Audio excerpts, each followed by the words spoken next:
Okay, so in this video, what we're going to do is we're going to talk about graphing vertical lines. So last time we talked about horizontal lines. Now we're going to show you how to graph a vertical line. So again, it's just as easy. So in this example, we want to graph the equation x equals -3. Now notice that there's no y here. So in this example, just like with the horizontal line, but in this one, we don't know what y is, so there's no y, which means it doesn't matter what y is.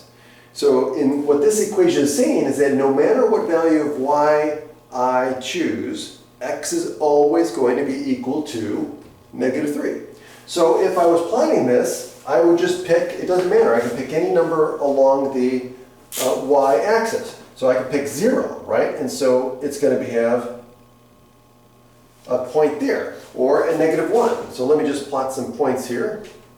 So -2, -3, +1, +2, +3. And so notice that, hey, all the dots, no matter what value of y I choose along the y-axis, okay, x is always going to be -3. So if I plot this,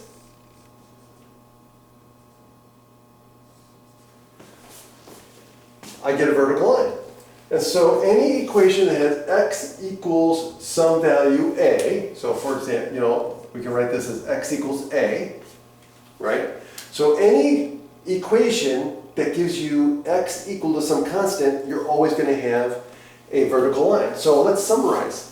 Horizontal lines will always be of the form y equals some constant.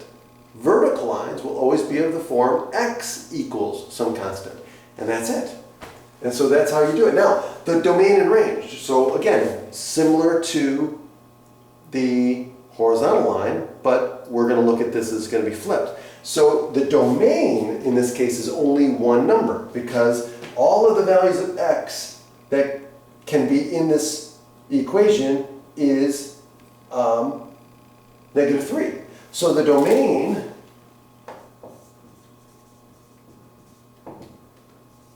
is just the set that includes just, -3, okay? And the range now the range are all the y values, right? All the real numbers of y. Well, this covers the entire y-axis. So the range in this case is going to be -infinity to +infinity. And that's it. So that's how you graph a vertical line.